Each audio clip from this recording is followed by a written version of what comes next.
state your full name and capacity in which you're appearing before us today, and then I will invite you to make some opening comments. Yes, so Kenneth Edward Gamble. I'm appearing, I'm the Executive Chairman of IFW Global, so I'm appearing on behalf of IFW Global. Thank you very much. Would you like to make an opening statement? I've just been provided a written statement. Yes. Do you want to give us an overview of that? Yes, I will read that if I could, thanks. It's about 5 minutes. Yes, thank you very much. So firstly, good morning, Chair and members of the committee. Thank you for the opportunity to speak today. I've been investigating fraud as a private criminal investigator for 36 years, with the later half of my career focused almost exclusively on cybercrime and large-scale financial fraud on the internet. Over the past decade, IFW Global has represented thousands of Australians who have fallen victims to devastating financial crimes and online investment scams. These are people from all walks of life: mums and dads, grandparents, small business owners, young families just starting out. They placed their trust and their hard-earned savings in what they thought were legitimate investment opportunities, only to see their money and their dreams vanish into thin air. The financial and emotional toll on these victims and their families cannot be overstated. I've spoken directly with many victims who lost their homes, their life savings, everything they've worked decades to build. The shame and helplessness they feel is heartbreaking.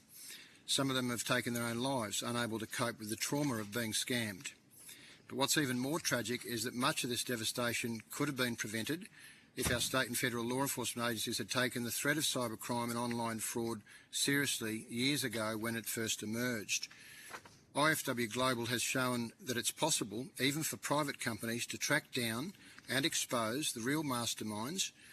IFW has dismantled some of the largest scam syndicates in Southeast Asia in recent years without any assistance or support from law enforcement within Australia.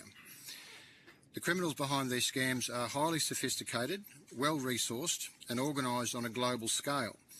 They continue to stay many steps ahead of our law enforcement and regulatory agencies. They are now invested heavily into generative artificial intelligence platforms to help facilitate large-scale financial crimes across the country, using deep fake news and celebrity endorsements on social media. The only proven effective deterrent for cybercrime is criminal investigation and prosecution by authorities willing to pursue these criminals outside of domestic borders. Law enforcement in the United States and Germany have successfully proven that proactive enforcement operations against cybercrime offenders can severely disrupt their illegal operations.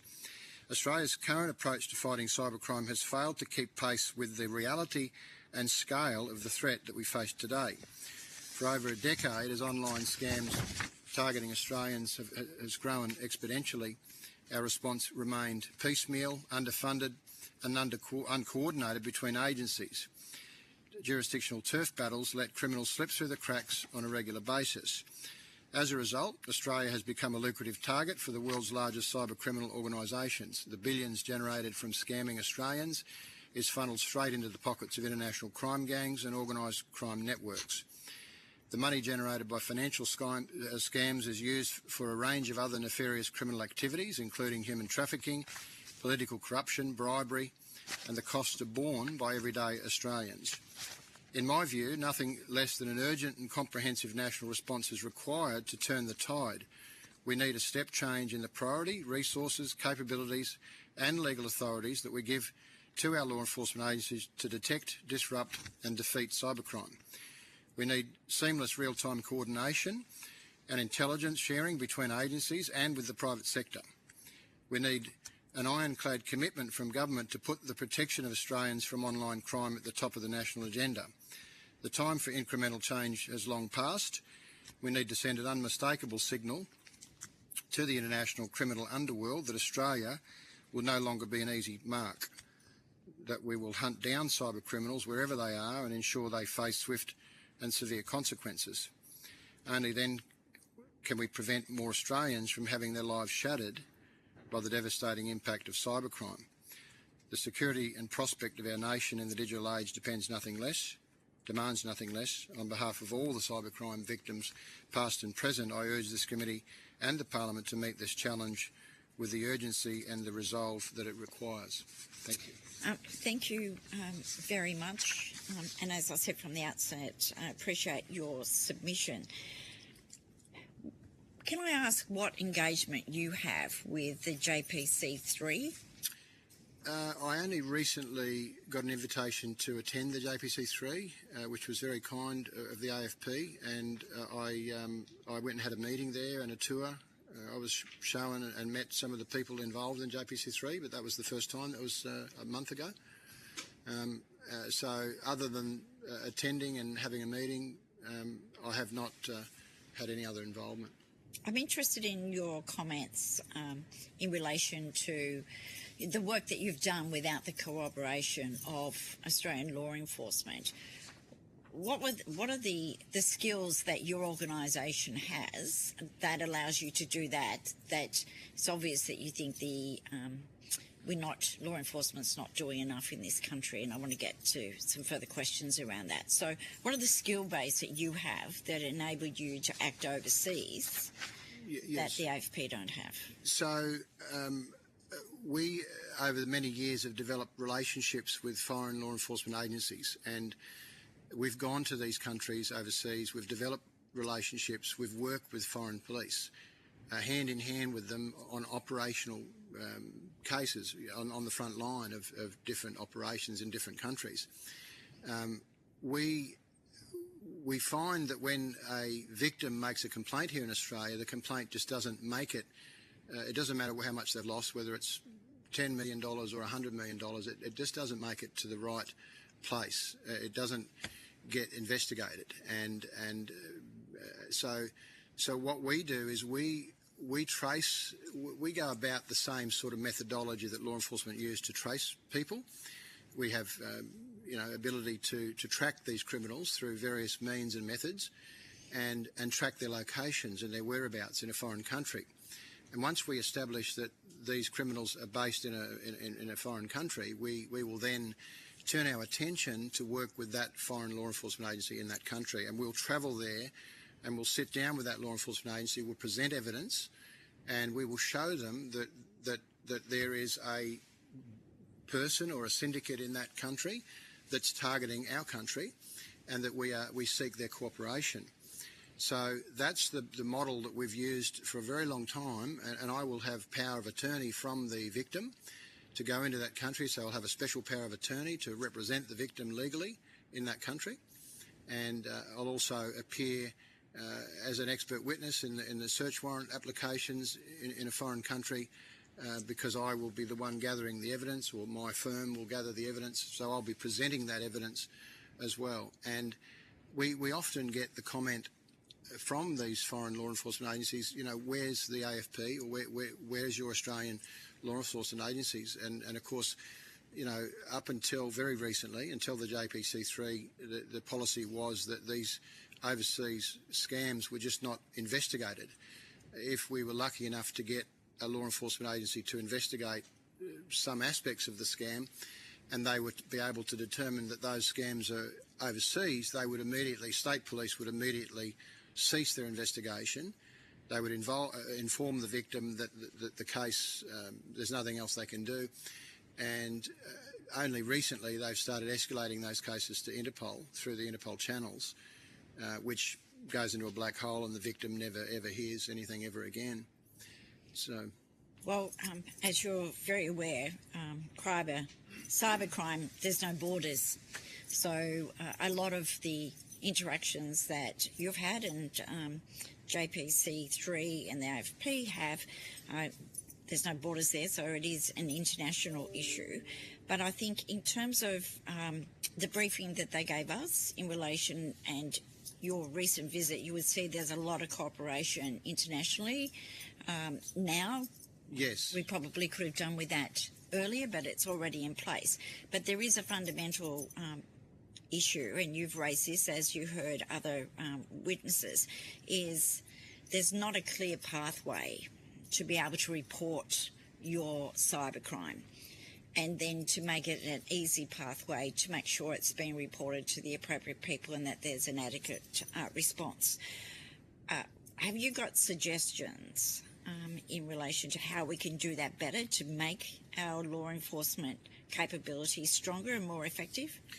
Yeah, well, I think once there, obviously the JPC3 has now got the mandate to look at these cases, but there are a lot of them, so I don't know how they could possibly handle the amount of complaints that come in. But these complaints that come through to cyber.gov, they need to be triaged really by agencies that have an understanding of the characteristics of these scams, because hundreds, if not thousands, of complaints that are made to cyber.gov are victims of the same syndicate overseas. So we've seen syndicates overseas targeting tens of thousands of Australians.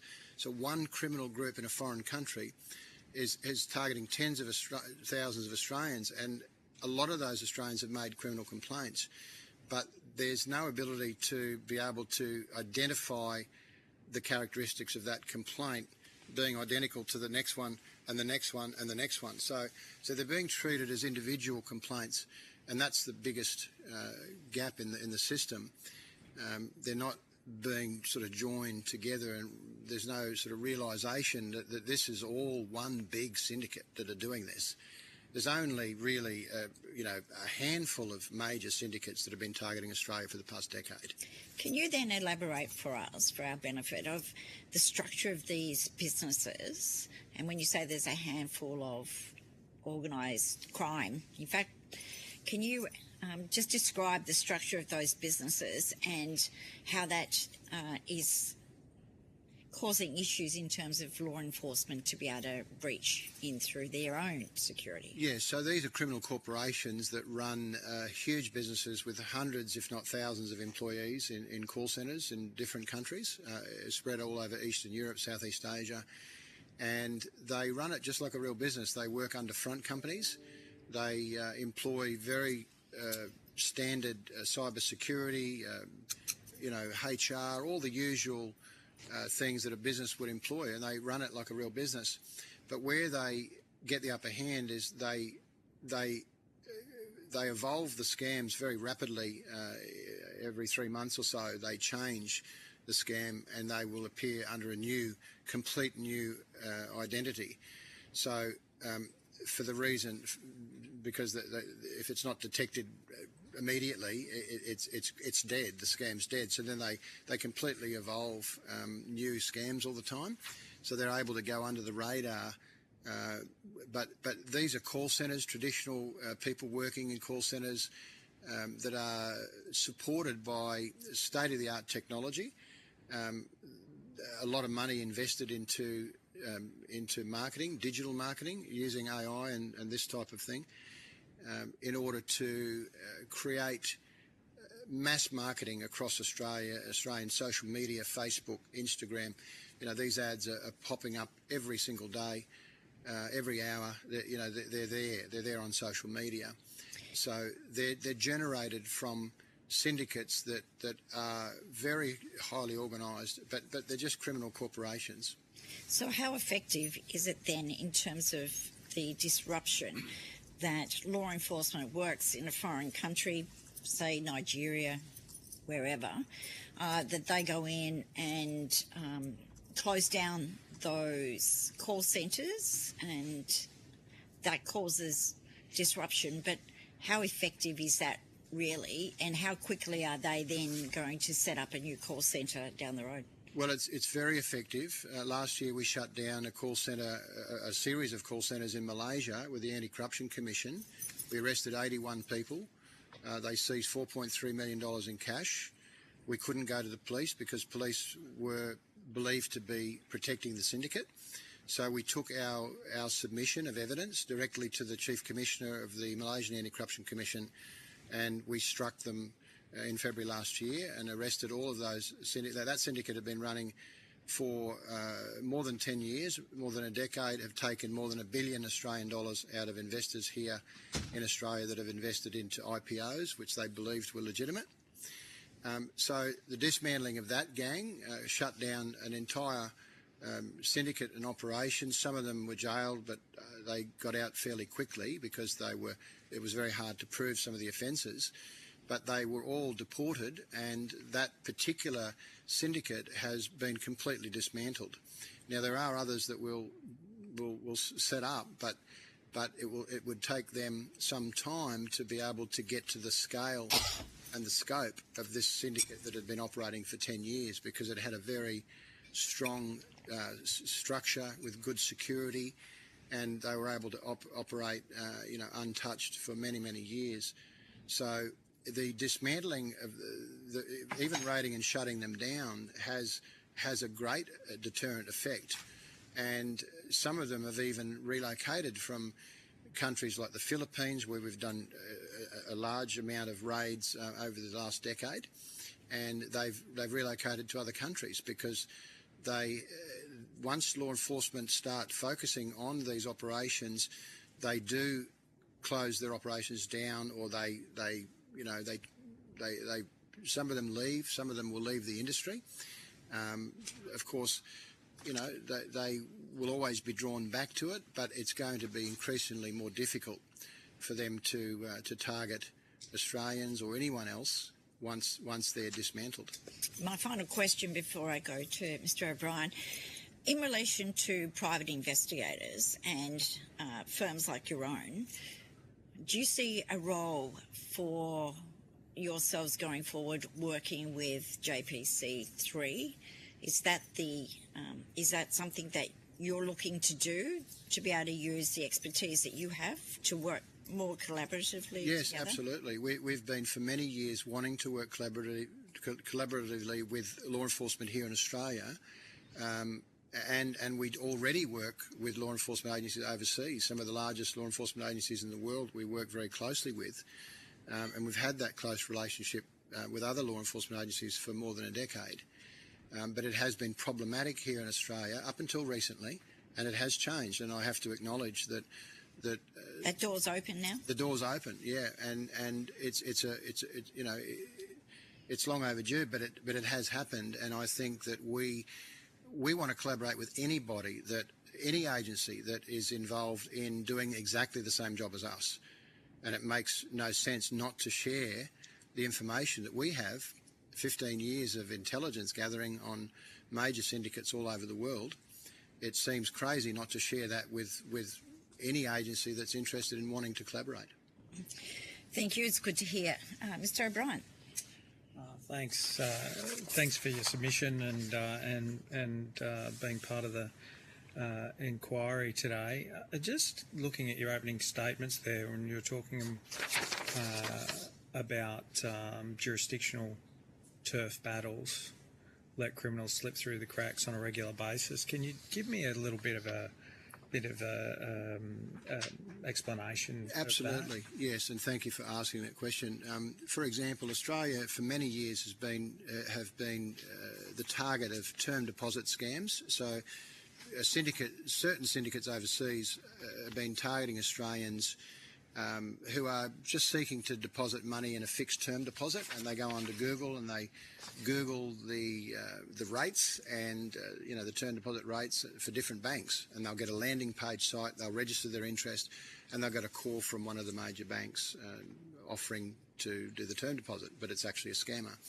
Now we're looking at one. We've got an operation on foot at the moment targeting a particular group overseas, and we know that there are complaints from all over Australia, every state in the country, that have gone to local law enforcement, state police in different states of Australia, and we know that the New South Wales Police and the Victorian Police are not aware of some of the cases that the South Australian Police and the Western Australian Police are investigating, or the Queensland Police.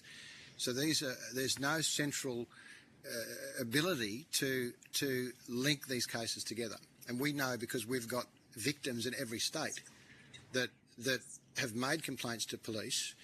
We've spoken to some of those police officers in certain states, and they've said, well, we're doing our bit. We don't know what New South Wales Police are doing. So there's this complete disjointed action that is treating these cases as individual fraud complaints. And these complaints are all over the country, coming from one particular syndicate overseas. So it's been going for at least 10 years. I mean, there hundreds of millions of dollars lost. And these are conservative people who get online and try to, find a term deposit because they don't want to take a risk and invest their money into some cryptocurrency platform or whatever. So one of the major problems is there is just nobody that's looking at all those cases and saying, well, we need to join all these cases together, escalate it to the AFP or JPC3 and actually get some sort of operation going here, which we've done. And we know who's behind them. We have their identities, their passports. We're planning to strike them in due course. So that's what I mean by that comment, is that we see state police just not wanting to, to collaborate for whatever reason with other states. They just don't seem to be interested. Thanks. And just on a different matter, it's of interest. I suppose the question is reasonably asked when you come to crime and private companies who are investigating crime. What obviously you would hope with the police or the AFP or other government agencies, there's checks done around those who are involved in it, those who are conducting the inquiries, those who are finding where the vulnerable people are. How does the private sector deal with that, as opposed to, or what checks and balances do you have in place to make sure you haven't got somebody who's actually a hacker or somebody who wants to extort people coming to work for you or in your organisation? We have the same things in place than any government agency. We vet people. In fact, we vet them very thoroughly.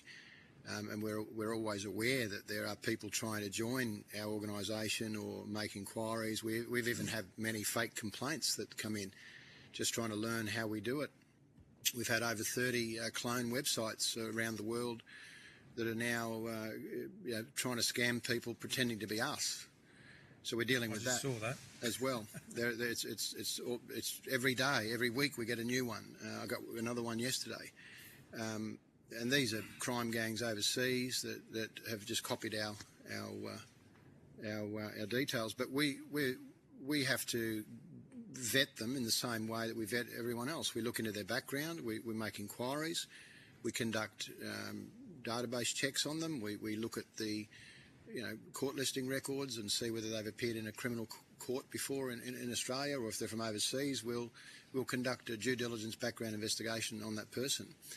So we probably go to more effort because of the industry that we're in. We probably do a lot more than what some organisations would do because we have access overseas. So we would go to a foreign country. We probably would obtain records easily in a foreign country than what a government agency here would be able to do, for example, because we have those relationships in other countries, official relationships with law enforcement agencies. Thanks. That answers that. And those, how do you, when you're dealing with those other agencies, as you've stated in your submission, that there is pretty high level corruption, and you've spoken about it in the example that you gave before, that the local police may have been protecting the offenders in relation to the, was it Malaysia? Malaysian example. Is it just your networks, your intelligence networks, that you rely on for that? Or absolutely. There's good and bad cops in every police force in the world. And we have to navigate that corruption by, firstly, we go in at a very high level. In these foreign countries, we deal with only very senior law enforcement officials. In fact, in Malaysia, we went to the very top, to the Chief Commissioner. So we go in at a high level, and we express our concerns about corruption. Sometimes we actually have evidence of corruption, as we did in Malaysia. We were able to identify the people that were protecting the operation, actually identify their names. And so we have to navigate that corruption. And I have had operations that have been compromised in the Philippines over the last decade because of leaks. So we have to operate in a way. We just did a raid in February in the Philippines, arrested 35 scammers that were scamming Australians. And we work with the National Bureau of Investigation from Manila, from the National Capital Region, and we had to go into Cebu without even telling the local law enforcement, without even telling the local MBI office. And of course, it caused a big problem between their own agency.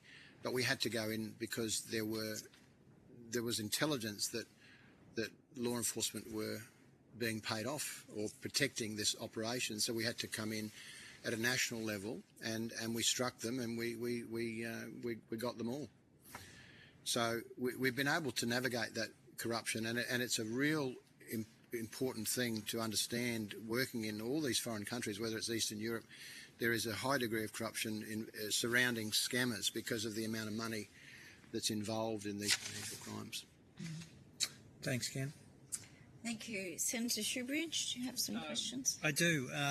Look, thanks, Mr. Gamble. I found your submission really thought-provoking, and when you're talking about how kind of global scams are kind of falling between the policing cracks, the AFP kind of focused on, I think you say, cyber-dependent crime, things like computer intrusion type offences, and saying scams aren't their business. And state and territory police, when they see a scam originating from overseas, saying, well, that's actually the AFP's job. Correct. And as a result of which, we don't really have a law enforcement response to it. Correct. I've tried to describe it as best as I can from your submission, but do you want to talk to that problem? Look, many years ago, we used to tell our clients to immediately make a complaint through the Acorn portal, which was prior to cyber.gov, and they'd get a response back, and the police would say, look, it's an ASIC, to refer it to ASIC because it's investment fraud. And we used to see this roundabout, and then an ASIC would refer it back to state police because this is a criminal matter. So we saw this merry-go-round of passing the buck, and that was happening back in about 12 years ago. And I made a public statement 12 years ago in 2012, which was headlines in the newspaper because I said that police had lost the battle in relation to scams. And I was criticised heavily by the then head of the fraud squad because I made that statement. And I said, well, it's actually true, and we need to do something about this because we're going to face an unprecedented level of scams in the future. That was 12 years ago. Since when we've faced an unprecedented level of scams. Correct. So the issue is that the passing of the buck has created this problem. This is why the syndicates are targeting Australia so heavily. It's one of the most highly targeted countries in the world. And the AFP have put a response into your submission. I don't know if you've seen that. I have. It's at best oblique.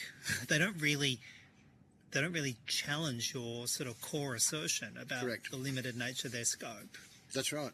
They just don't have the mandate to investigate scams, or at least didn't have. I don't know whether they do now, but certainly historically the AFP have never been able to investigate these cases because they simply don't have the mandate to do it.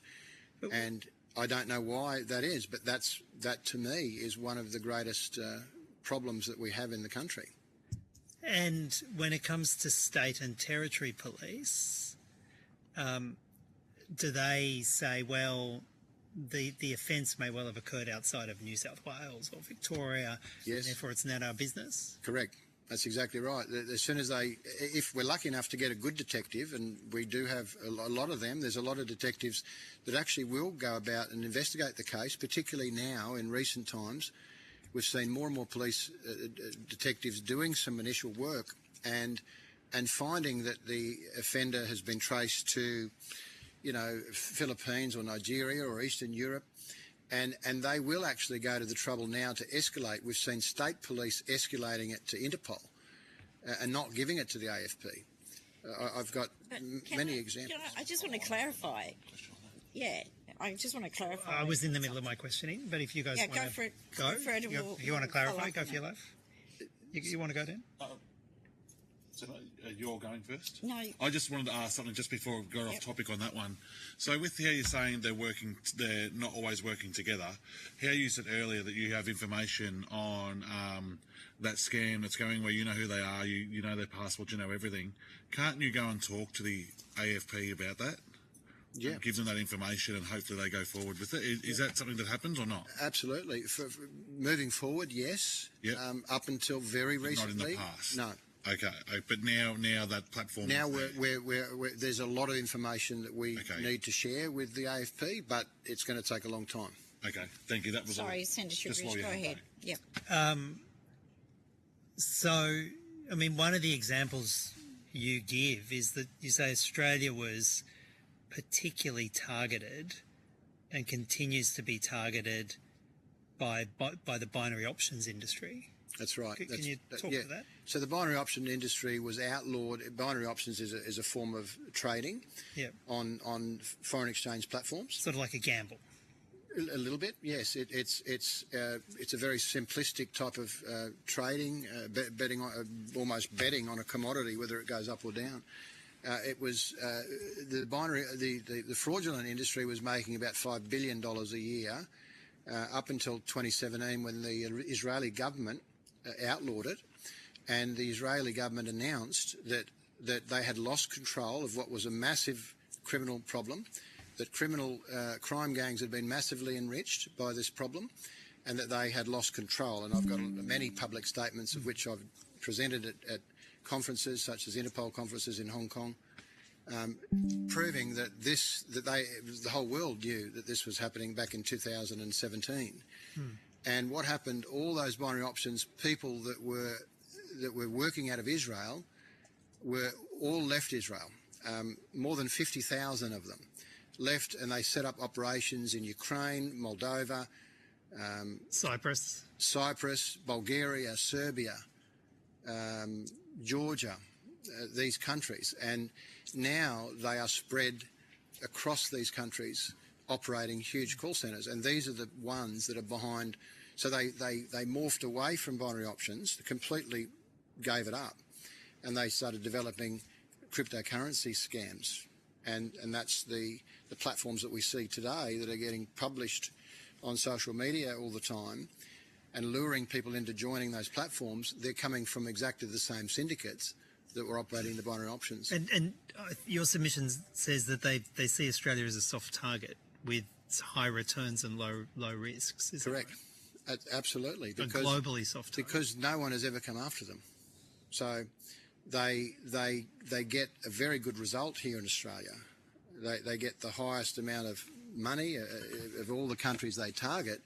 They're getting most money from Australia because there's a lack of awareness. There's not really any heavy publicity campaigns to warn people about these types of crimes, and there's no response when people do get scammed and go and complain to law enforcement. Their case will never be investigated. And I think you indicated that there'd been a small change in the AFP's response in recent times, or did I misunderstand that? I think since the development of the JPC3, we've certainly seen a change. I mean, the collaboration is now happening, and this is what's needed, is collaboration between all the relevant agencies and private sector like banks and different law enforcement agencies, state and federal, working under one roof. And from your perspective, has the joint policing response, is it at the scale we need? No way. No, I don't think they're certainly. I don't know how many cases they're handling, but they've only got so many resources in there. I mean, it's not. They're only able to handle a certain amount of cases, which means I think there needs to be a much larger amount of people and resources that are investigating these particular types of crimes. And could I just, from your personal experience... Sorry, can I just ask then, the amount of resource that is needed? Have you got some evidence of the numbers that need to be invested? I don't really have evidence. I just Or have know you got a figure? from- You talk about we need more resources, which we're not disagreeing with. Yeah, What does that look like? Yeah, I think that what we would need to do is look at the amount of complaints that have come in to cyber.gov, have a look at the amount of complaints, the amount of serious frauds, in other words, frauds, say, over $100,000, for example, and have a look at how many of those cases have come in, and then have a look at the amount of cases that are currently under investigation by the AFP. And you're going to start to get some idea as to whether or not there's whether these cases are, how much of it's being missed. And I think that the AFP are also focused, they don't like to use the word scams. They focus on the money laundering aspect, very much so. And I think that's probably because they have legislation that will allow them to prosecute under law enforcement, under their law enforcement powers, but because money laundering is something that they can prove a lot easier. But the money laundering industry is a separate industry to all the scammers. Well, you point out on, I think it's page 11 of your submission, some idea of the scale. You say that in 2023, a European law enforcement agency provided to ASIC a database containing details of more than 30,000 individual Australian victims of a single Israeli fraud syndicate. That's correct. 34,000 to be exact. Yeah, and then later they provided another 9,500 Australian victims of the same group. That's correct. And that's just one syndicate. That's correct. And we've been investigating that syndicate for 3 years. And you also say that you had alerted Australian authorities at least to the threat from this syndicate at least 12 months prior to that. Correct. And they hadn't taken action. That's right. And some of this scamming occurred after you alerted. A lot of the scamming has occurred. It's still occurring to this day. When you say you alerted Australian authorities, what did that involve? We have alerted state police, ASIC, federal police, in the past in relation to many of these matters.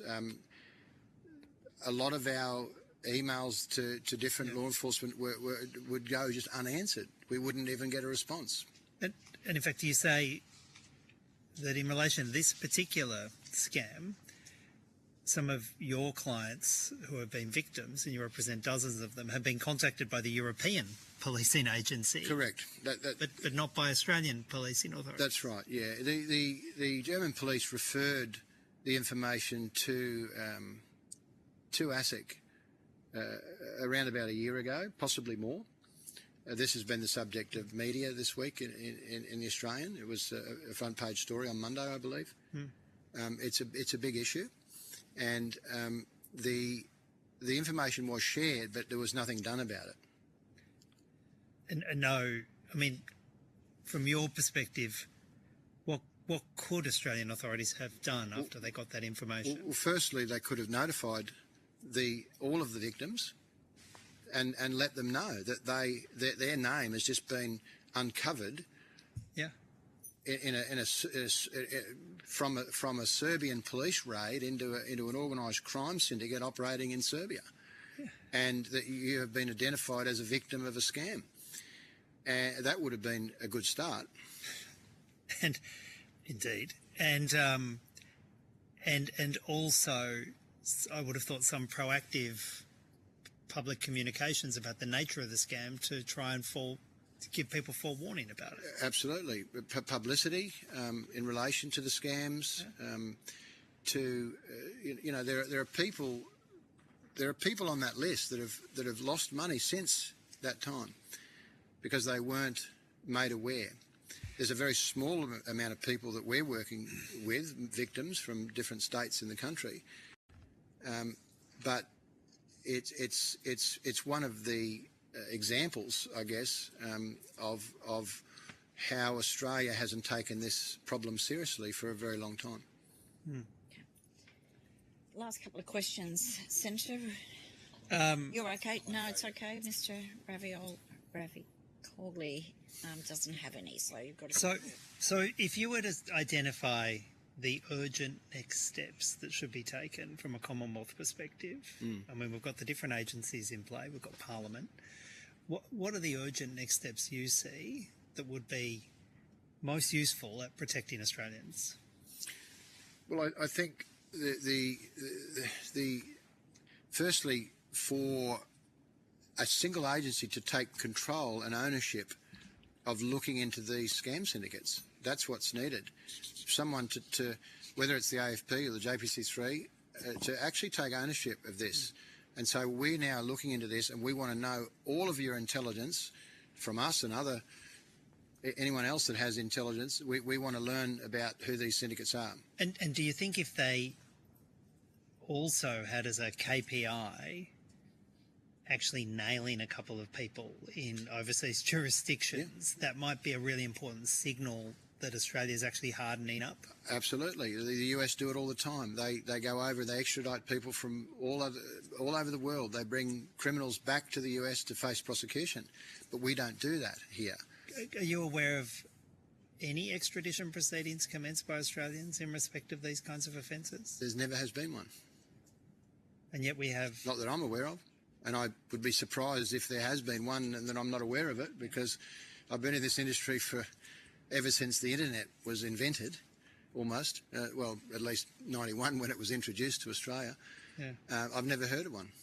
And of course, some of these jurisdictions we wouldn't have extradition treaties with, like Georgia and Correct. others, but some of them we would. Many of them we would. Many of the countries that these groups are operating from, there is extradition. Yeah. So some kind of agency which has where the buck stops, that's the first point. Actually stacking up some targeted international crime fighting and either extraditing if the crime has occurred in Australia, or assisting other nations' law enforcement bodies to land prosecutions in their country. Yes, absolutely. The hardening up signal. Yeah. What else? Well, education and training and understanding and training more of their people in how these scams operate and how the syndicates work, because most law enforcement don't actually understand at all the level and the sophistication of these criminal corporations overseas and how highly organised they are. Yeah. So there needs to be a lot more education given to law enforcement to teach them that this is what's actually going on, because they have no concept of the scale, and that's why they don't have any concept of the seriousness of investigating these cases, because they don't realise that this $1 million fraud against this 70-year-old couple in Tamworth, this is an individual case they're looking at, but they don't realise that there's 1,000 more of them around the country. Your final question, Senator. Well, I suppose you've come where I was hoping to end your evidence. The nature of the people who are the victims of this. Can you describe what the impact of these crimes are, and maybe just give a couple of case studies of who the victims are?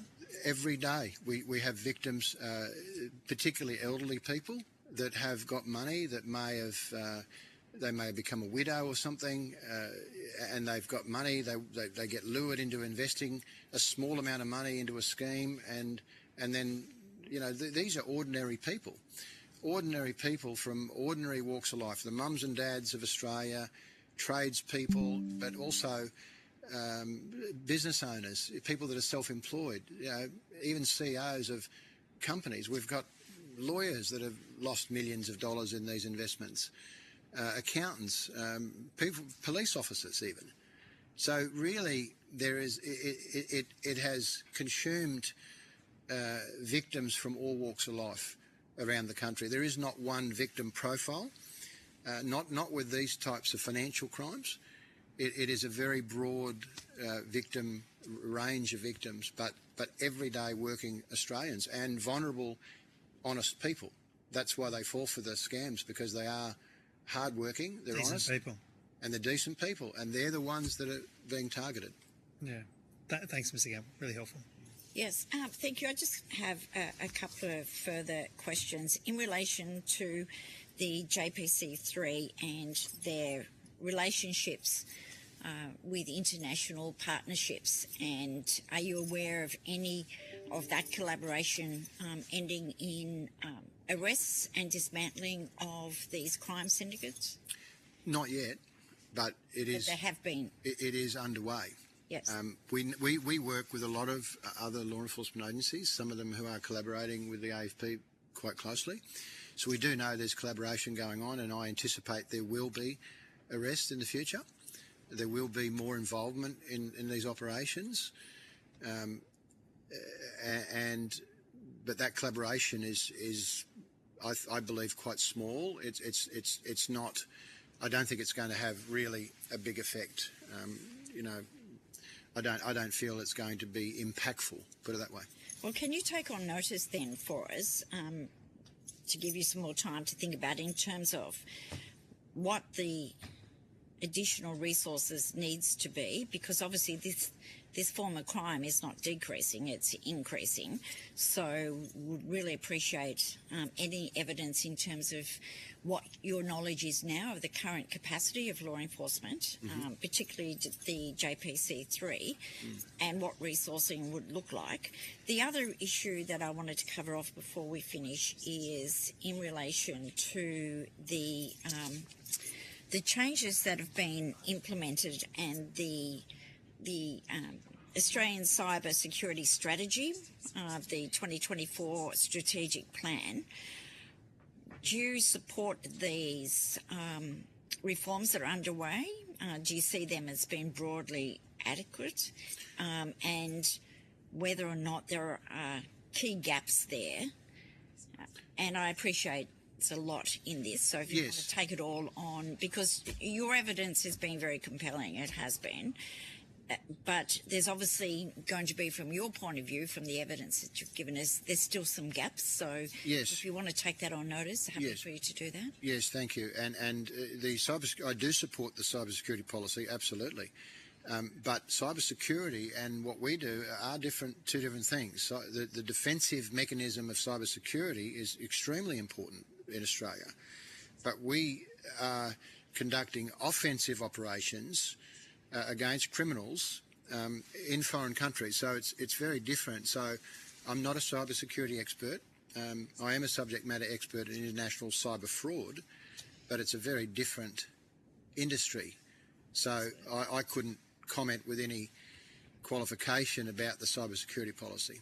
But in terms of the cybercrime and our strategic plan there, any evidence you can give us would be greatly appreciated. Yes. But also in relation to education, because, yes, we have to educate law enforcement officers, and from our briefing that we had yesterday, the fact that states, all states except for Tasmania and the Northern Territory, don't currently have officers based in JPC3, but other states have. So I'd like to think that collaboration between state policing and the AFP is on a stronger footing. So from your expertise, and there's no doubt you have a lot of experience in this area, so if you would like to take on notice in terms of the type of education and training that's still needed by law enforcement, would appreciate that as well. Thank you. And again, thank you very much for your contribution today. Obviously your wealth of experience is of value to us, so thank you again. My pleasure, thank you.